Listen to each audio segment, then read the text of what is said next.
Prenez vos casques. Non, après, par rapport au... Ouais. J'ai un casque. T'as un casque?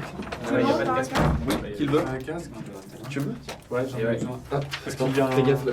Il y a un truc de son. il y a un son qui va passer. Là, il y a juste Thibaut quand on a pas mis là. Il n'y a pas de. Il manque un. Il n'y a pas d'adresse. Merde. Et, Bah non, il y en a autant que. Alors je vais essayer de faire mieux qu'Arthur, c'était le titre Lost Runes par les Lemon Preachers. J'ai un accent aussi pourri que le sien, je suis désolée. Ah oui, si tu veux, vas-y, fais le mien. Loose Ground par Lemon Preachers. Ouais, c'est quand même vachement mieux dit. En tout cas, c'était une jolie chanson tout en douceur. Et même si c'est doux et que on va passer à Faites beau rêve Doc, qui est censé appeler de la douceur, ne vous endormez pas, bien au contraire. À tout de suite. I am happy to join with you today. One day, this nation will rise up, live out the true meaning of its creed. I have a dream. C'est beau rêve, Doc. Et bonsoir à tous. Alors, je vais essayer d'être concis et je vais essayer de parler calmement de mon aventure. Parce qu'il y a une semaine, jour pour jour, j'étais dans ma chère petite voiture, un lieu privilégié où je m'adonne frénétiquement à l'écoute de France Culture. J'ai écouté plus précisément Marie Richeux qui m'avait invité à parler il y a quelques semaines dans son émission Les Nouvelles Vagues. Alors maintenant je l'écoute, ça tombe bien. Et ce jour-ci, en particulier, il y a une semaine, elle discutait avec Mathilde Rouland, une jeune attachée parlementaire de Marie-Leven qui est députée de Seine-Maritime et qui suit l'examen de la loi sur la sécurité dans les transports publics. Mais elle était aussi accompagnée d'Héloïse Duché, militante fondatrice de Stop Harcèlement de rue, et d'Anaïs Bourdet, graphiste et fondatrice du site Paytachnek. Non curieux, mais pourquoi pas, ça a moins d'avantages. Beaucoup sur Facebook. Et voilà, j'y vais pas assez, la preuve. Ces trois femmes parlaient de l'article 14 de la loi sur la sécurité des transports publics. Cet article, après recherche, nous dit très exactement les autorités organisatrices de transport collectif de personnes et le syndicat des transports d'Île-de-France concourent chacun, pour ce qui les concerne, dans les conditions fixées par décret en Conseil d'État, aux actions de prévention de la délinquance et de sécurisation des personnels et des usagers dans ces transports. Bon, vous me direz, premièrement, c'est du charabia, parce qu'on ne connaît pas les conditions fixées par le décret au Conseil d'État, on comprend rien du tout. Deuxièmement, dire que deux institutions vont concourir à prévenir la délinquance et tenter de sécuriser le personnel et les usagers dans les transports, c'est comme dire que ces deux institutions, avec assez peu de moyens, peu de personnel et des conditions sociales générales qui se dégradent, devront assurer encore plus la sécurité dans les transports. C'est impossible. Autant dire qu'il n'y a pas que votre cher chroniqueur qui croit à l'utopie, apparemment. Mais bon, venez-en à ce qui nous concerne et qui nous intéresse vraiment. En effet, à la lecture du 17 décembre, cet article 14 a été modifié et on y a apporté deux éléments importants.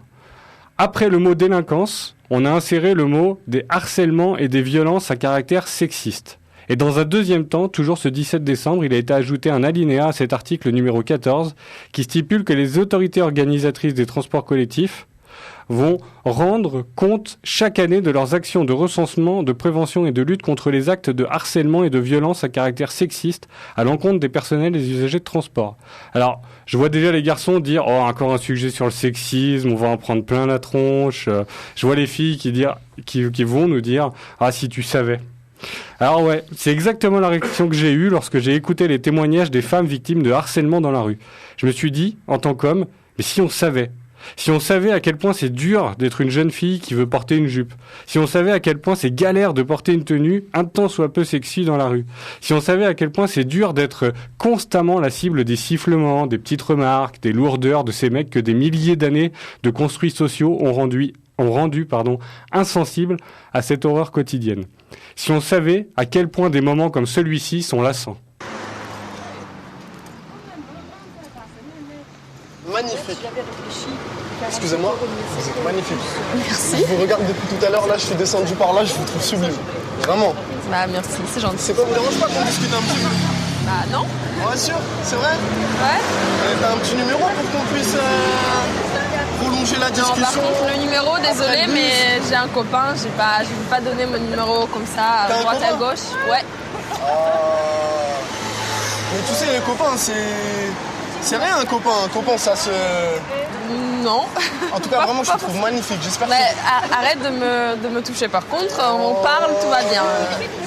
D'accord? Non, mais il faut pas rester comme ça sur tes arrières, tranquillement. Moi, je suis pas méchant, je te jure, je suis Non, pas mais méchant. je t'ai dit, arrête de me toucher, donc je vais pas te parler. Je te jure, ton accent, il est trop sexy, vraiment. Non, mais Est-ce que j'ai l'air méchant? Non, J'ai mais l'air méchant? arrêtez de me parler comme ça. Ouais, je sais pas, Alors c'était la bande son d'une scène de harcèlement de rue de l'émission Cam Clash où l'on écoute ce jeune homme insister lourdement auprès d'une jeune fille malgré la venue en aide de 2 femmes et des gens qui entourent la scène. Alors j'imagine que les filles présentes sur le plateau, mais je pense que les garçons pourront réagir aussi, sont pas sensibles à cette bande son et à ce qu'on vient d'écouter. Alors qu'est-ce que vous en pensez de ce harcèlement de rue? Est-ce que c'est quelque chose que vous vivez et quelque chose de compliqué à vivre en tant que fille? Oh bah, c'est forcément une réalité. Quand on est une femme et qu'on se promène en pantalon, on est déjà beaucoup moins embêté que quand on se promène en jupe.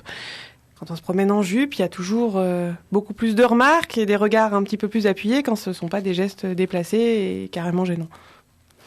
Alors, je sais pas quelle réaction ont les garçons, parce que moi, c'est vrai que quand j'ai écouté cette émission-là, ça a été vraiment ma réaction, c'est de me dire, mais en fait, on est complètement ignorant de cette réalité-là. On la voit tous les jours, on s'en rend compte, mais de la puissance que ça a. Alors, j'ai écouté des témoignages qui étaient vraiment bouleversants, et surtout à Paris, parce que je pense que c'est notamment dans les grandes villes que c'est encore plus prégnant. Et je voulais savoir si les garçons, vous avez le sentiment que c'est des choses qui existent et qui sont si importantes, ou vous dites oui, bon, pourquoi pas, quoi, oui, peut-être. Moi, donc j'ai pas vécu ça directement, mais je suis assez conscient de ça et je pense que c'est un problème très important de notre société. On donne l'impression d'avoir beaucoup avancé sur le droit des hommes, mais qu'on est dans une société foncièrement sexiste et ce genre de choses, on peut le voir vraiment pas forcément au quotidien pour les garçons, mais dans différents lieux sur le plan professionnel. Il y a énormément de remarques de ce type-là et beaucoup de paroles déplacées sur les filles. Enfin, moi, je suis tout à fait d'accord et même sans l'avoir vécu, je suis assez conscient de ça. Alors, moi, j'ai beaucoup parlé d'hommes dans ma chronique depuis le début de l'année et j'avais envie de parler d'une femme, puisque ma chronique, c'est les personnages utopiques. Et je voulais parler d'une femme portant une utopie. Et puis finalement, j'ai pas eu besoin de me creuser la tête, car en écoutant cette émission de France Culture et en écoutant ces femmes, je me suis dit, là voilà l'utopie. L'utopie de voir émerger un monde, comme le disait Arthur à l'instant, un monde dans lequel on punira ces agissements. Pourquoi pas ? Mais je crois pas que ce soit la bonne solution, par rapport à l'une de mes chroniques précédentes concernant Lou Koulsman et le bannissement pénal. Je ne suis pas sûr que ce soit la meilleure chose. Mais je pense que cette utopie de voir se construire des formes d'interaction sociale entre hommes et femmes qui sont régies par le respect, la courtoisie, la bienveillance, je pense qu'il y aurait 1000 choses à faire et à rectifier afin de tendre vers cette utopie. Mais la première marche est d'ores et déjà loupée puisque on vient de voir, en effet, le mardi 2 février, Marie Le Pen a alerté l'opinion publique sur la disparition, après passage par le Sénat, de cet amendement comprenant l'article 14 de la loi citée en début de la chronique. Ce qui a donné lieu à une campagne d'affichage virulente de la part des membres de l'association Stop Harcèlement de rue et des slogans du type « Le harcèlement sexiste n'existe pas pour les personnes qui ne le vivent pas » ou encore « Sur mon corps, la main du harceleur avec les compliments du sénateur ». Bim, celle-là, elle est bien envoyée.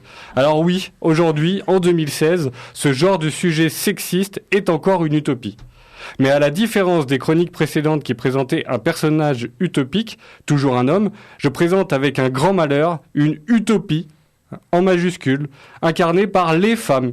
Mais une utopie que nous ferions bien de rendre plus large et plus asexuée, car si ce sujet continue à être délaissé, voire même nié par la loi, alors nous serons tous complices. Complices des harceleurs et complices des sénateurs. Or, comme le dit très bien le collectif Stop Harcèlement de rue, harceleurs et sénateurs, le premier nous impose le pire, le second nous impose le silence. À bon entendeur. Merci beaucoup Nicolas pour cette chronique. Je vous invite, pour ceux qui sont adeptes des réseaux sociaux, à suivre Paytachnek, où vraiment, mais il y a des reportages et des choses intéressantes qui permettent de vraiment comprendre finalement cette situation qui est pas forcément connue de tous, comme tu l'as dit. Pour contourner le silence des sénateurs. Tout à fait. Et je vous propose d'écouter au moins un extrait, histoire qu'on termine pas trop en retard, d'une chanson de Queen Latifah, Unity. J'ai un exemple très concret, ce harcèlement, justement, je voulais en parler, mais c'était... You and I